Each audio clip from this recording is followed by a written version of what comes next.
आज film review की शुरुआत एक कविता से।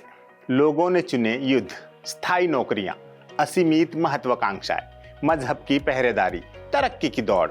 मैंने चुना तुम्हें, और यकीन जानो जाना, मैं इन सब में सबसे ज्यादा स्वार्थी हूं। किसी चिर युवा कवि के इस सुंदर थॉट का सिनेमाई रूप देखना हो तो इम्तियाज अली की लेटेस्ट फिल्म मैं वापस आऊंगा की टिकट कटा लीजिए। ये एक ऐसी प्रेम कहानी है जो बंटवारे के दौर में शुरू हुई और आगे के 78 सालों तक अपने वजूद को बचाने में कामयाब रही।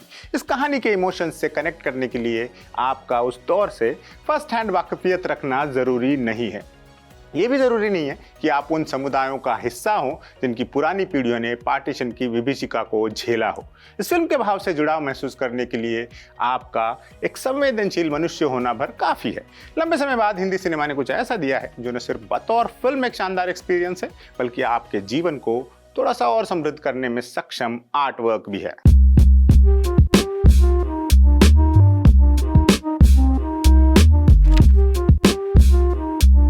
फिल्म शुरू होती है और आपको पर्दे पर नजर आता है 95 साल का एक बुजुर्ग सरदार। दारजी बजाहिर तो गायब ख्याल हैं, बीमार है, मुकम्मल विस्मृतियों की दहलीज पर है, लेकिन तमाम शारीरिक सीमाओं के बावजूद उनके मन में एक पौधा अभी भी हरा का हरा है। बुजुर्गवार के सीने में कुछ फंसा हुआ है, उनकी कलाई पर और अंतस में एक नाम गुदा हुआ है, मलिका दिलफरेब। सरदार जी का घर कभी सरगोदा में हुआ करता था, जो 1947 में पाकिस्तान के हिस्से चला गया। उनका शरीर हिंदुस्तान में उनकी मर्जी के खिलाफ आया है, लेकिन एक वादा करते हुए। वापस आने का वादा किससे किया गया था? ये वादा, इसे निभाना इतना जरूरी क्यों था और इस वादे की इंटेंसिटी इतनी पावरफुल कैसे थी कि वो लगभग 8 दशकों तक जिंदा रह सका? ये सब आपको इम्तियाज अली बताएंगे। उन पर भरोसा कीजिए और तुरंत अपने करीबी सिनेमा हॉल पहुंचिए।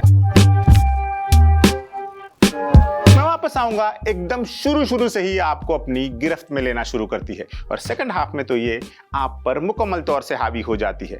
फिर आप फिल्म को देख नहीं रहे होते, जी रहे होते हैं। फर्स्ट हाफ में आजादी के जस्ट पहले के कुछ महीने बड़े ही सुंदर ढंग से अनफोल्ड होते हैं। फिल्म शुरू से ही ये फैक्ट एस्टैब्लिश करते हुए चलती है कि वह न तो विक्टिम बैशिंग करेगी और ना ही कोई एनिमी क्रिएट करेगी। किसी एक तबके पर तमाम ब्लेम मढ़ने जैसा आसान नैरेटिव भी नहीं चुनती फिल्म। ये सिर्फ कुछ लोगों की निजी कहानियां सुनाती है, जिनमें सबसे मजबूत एलिमेंट वो ही है जो सार्वभौमिक इमोशन है, प्रेम। आदम के बच्चे को मिला सबसे सुंदर ईश्वरीय तोहफा। हिंदी सिनेमा ने पार्टीशन की थीम पर कई सुंदर और पावरफुल फिल्में बनाई हैं।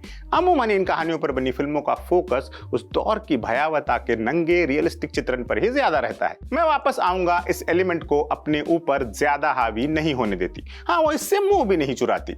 इंसानी क्रूरता के विभत्स चेहरे को यह डॉक्यूमेंट जरूर करती है, लेकिन कुछ इस तरह कि वो कहानी और किरदारों की छटपटाहट को ट्रांसलेट कर सके।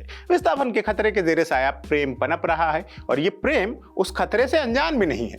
एक जगह शर्वरी का किरदार अफसाना उर्फ जिया अपने प्रेमी को दंगाइयों से बचाती है और प्रेम की खामोश स्वीकारोक्ति के बाद कहती है, सोचा था कम से कम 1 साल लगाऊंगी हाँ कहने में, मेहनत करवाऊंगी आपसे, लेकिन मैं क्या करूं, ये वक्त ही ऐसा है, देर की तो देर ना हो जाए। ये डायलॉग न सिर्फ उस किरदार की साइकी में उतरने में मदद करता है, बल्कि उस समूचे दौर की अनिश्चितता को कायदे से हाईलाइट भी करता है। मैं वापस आऊंगा इस मामले में भी एक रिमार्केबल फिल्म है कि ये इस दौर के रक्त पिपासु किरदार को एंटरटेन नहीं करती और बदले की भावना को जमीन देने से इनकार करती है। फिल्म में एक बुजुर्ग किरदार कहता है, जो जहर हमें मिला वो हमारे साथ ही जलकर राख हो जाएगा, उसे हम नहीं बांटेंगे।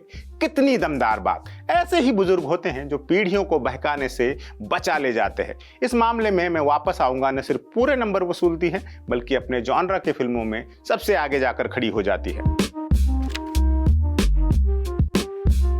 एक्टर्स की बात करनी हो तो 10-15 मिनट धारा प्रवाह तो सिर्फ नसीरुद्दीन शाह पर बोला जा सकता है। हकीकत और भरम की सीमा रेखाओं पर टहलते एक बुजुर्ग के किरदार को उन्होंने इतने सच्चे ढंग से पोर्ट्रे किया है कि पर्दे पर आपको एक पल के लिए भी अभिनेता नसीरुद्दीन शाह की झलक नहीं मिलेगी। आपको दिखेगा एक वयोवृद्ध आदमी जो एक खास लम्हे में अटक कर रह गया है। आप इस किरदार से इतने एकाकार हो जाएंगे कि उसके कलेजे की फांस निकलने की दुआएं मांगेंगे। इस रोल के लिए नसीर साहब का दामन अगर ट्रॉफी से भर न गया तो बिला शक मान लीजिएगा कि हम एक अनफेयर दुनिया के बाशिंदे हैं। शर्वरी और वेदांग रैना ने भी अपना काम डूब कर किया है। कच्ची उम्र की मोहब्बत को इन दोनों ने ही न सिर्फ कन्विक्शन से निभाया है, बल्कि उसका पर्सोनिफिकेशन करके दिखाया है। प्रेम, शरारत, डर, गुस्सा, बेबसी, छटपटाहट और उदासी, सारे इमोशंस खूब पकड़े हैं इन दोनों ने। दिलजीत ने हमेशा की तरह एक विनर परफॉर्मेंस दी है। क्लाइमैक्स तक आते आते उनका किरदार कई यात्राओं से गुजरता है और हर पड़ाव को उन्होंने बेहद सधे तरीके से पेश किया है। सपोर्टिंग कास्ट ने भी कमाल काम किया है। मनीष चौधरी, दानिश पंडोर, रजत कपूर और बनीता संधू याद रह जाते हैं। संजय सूरी को एक और पार्टीशन फिल्म में देखना गजब का नॉस्टैल्जिक एक्सपीरियंस रहा। उनकी तारीफ में इतना ही कि उन्हें पहचानने से पहले ही उनका किरदार आपके दिल में जगह बना चुका होता है। फिल्म का एक सशक्त पहलू है इसका म्यूजिक। ए.आर. रहमान न सिर्फ अपने फॉर्म में वापस लौटे हैं बल्कि कई जगह हॉन्ट भी करते हैं। एक एक गाने पर की गई मेहनत साफ नजर आती है। इरशाद कामिल का इम्तियाज की फिल्मों में लेखन अक्सर ही लेजेंडरी हुआ करता है और ये फिल्म भी अपवाद नहीं है। बैकग्राउंड स्कोर फिल्म की थीम के साथ पूरा न्याय करता है। इम्तियाज अली का लेखन और डायरेक्शन दोनों ही इस बार परफेक्शन की हदों को छू रहे हैं।